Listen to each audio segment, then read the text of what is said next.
Hello viewers, welcome to NagaTechs. Rishikonda రహస్యం దేశం మొత్తం మాట్లాడుకుంటుంది. నేషనల్ మీడియాలో ప్రతిరోజు ఒక కొత్త కథనం అయితే వెలువడుతూనే ఉంది. అర్నబ్ గోస్వామి లాంటి వాళ్ళు అయితే ప్రతిరోజు ఒక డిబేట్ కండక్ట్ చేస్తూనే ఉన్నారు. రిషికొండ పైన ఇంత లావిష్ బిల్డింగ్లు నిర్మించడానికి గల కారణాలేంటి? దాదాపు 500 కోట్ల ప్రజాసొమ్ముని ఉపయోగించి కట్టిన బిల్డింగ్లు ఎవరి కోసం, ఎందుకోసం, ఇప్పుడు ఎవరి కోసం ఉపయోగపడతాయి అంటూ క్వశ్చన్ మార్క్ అయితే వస్తున్నమాట.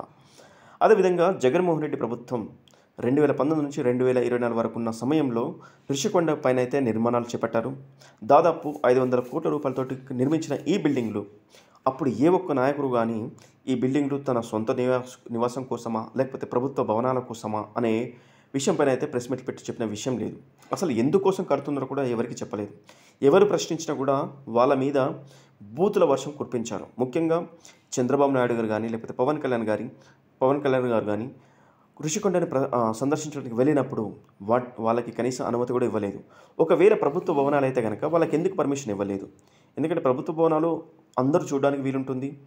ప్రజల కోసం ఉపయోగపడే భవనాలు కాబట్టి, ప్రభుత్వ భవనాలు కాబట్టి ఎవరికైనా అనుమతి ఇవ్వచ్చు. కానీ ఏ ఒక్క రోజు కూడా వాళ్ళకి పర్మిషన్ అయితే దొరకలేదు చూడడానికి.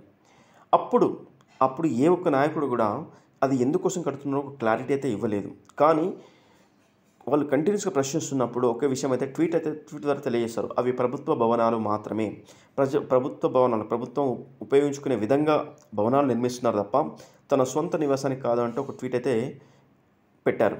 కానీ వాళ్ళు ఎప్పుడైతే అధికారం నుంచి దిగిపోయారో ఆ బిల్డింగ్కి సంబంధించిన ఫోటోలు కానీ, బిల్డింగ్లో ఉన్నటువంటి అన్ని రకాల విజువల్స్ పార్ట్ కానీ అని సోషల్ మీడియాలో ప్రత్యక్షమయ్యాయి ఒక్కసారిగా. అసలు ఏం జరుగుతుంది ఆంధ్రప్రదేశ్లో? దాదాపు ప్రజల సొమ్ముని 500 రూపాయలు ఖర్చు పెట్టి ఇంత లావిష్ బిల్డింగ్లు కట్టుకోవడానికి గల కారణం ఏంటి? అయితే గుడివాడ అమర్నాథ్ ప్రెస్ మీట్ పెట్టి ఇది ప్రభుత్వ భవనాలకు సంబంధించింది. ఎప్పుడైనా ప్రధాని కానీ లేకపోతే రాష్ట్రపతి కానీ రాష్ట్రాన్ని సందర్శించినప్పుడు వాళ్ళకి సేద తీర్చుకోవడానికి అనుకూలంగా ఈ బిల్డింగ్లు కట్టారు అనే విషయాన్ని అయితే తెలియజేశాడు. అయితే ఇక్కడ మాట్లాడుకోవాల్సిన విషయం ఏంటంటే ఆంధ్రప్రదేశ్లో రాజధాని లేదు, అదేవిధంగా రెవెన్యూ జనరేట్ అవ్వట్లేదు. అలాంటి రాష్ట్రానికి ఎన్నో ఉపయోగాలు చేకూర్చవచ్చు 500 కోట్ల ప్రజాధనంతో. కానీ రిషికొండ పైన ఎలాంటి అనుమతి లేకుండా హైకోర్టు వద్దని మొత్తుకున్న, గ్రీన్ ట్రిబ్యునల్స్ కేసులు వేసిన, పర్యావరణ శాఖ వద్దని నెత్తి నోరు మొత్తుకున్నా కూడా ఎవరి మాట లెక్క చేయలేదు జగన్మోహన్ రెడ్డి గారు. అంతా నా ఇష్టం, అధికారం ఉంటే ఏదైనా చేస్తాను, నా ఇష్టం కోసం ఏదైనా చేస్తానంటూ అందరూ ఆ విధంగానే బిహేవ్ చేశారు. అదేవిధంగా ముఖ్యంగా మంత్రులకైతే రోజుకు నోటి నిండా పని. ఎవరు ప్రశ్నించినా వాళ్ళ మీద తిట్లు, బూతులు, ఇష్టం వచ్చిన మాటలు మాట్లాడడానికైతే మంత్రి రోజా మిగతా నాయకులైతే ముందుకొచ్చారు.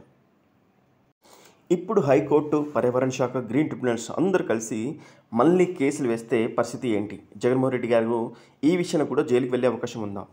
జగన్మోహన్ రెడ్డి ప్రభుత్వంలో నాయకులు మళ్ళీ జైలుకి వెళ్ళే అవకాశం అయితే ఉందని నేషనల్ మీడియా అయితే మళ్ళీ ఒక మాట అయితే మాట్లాడుతుంది.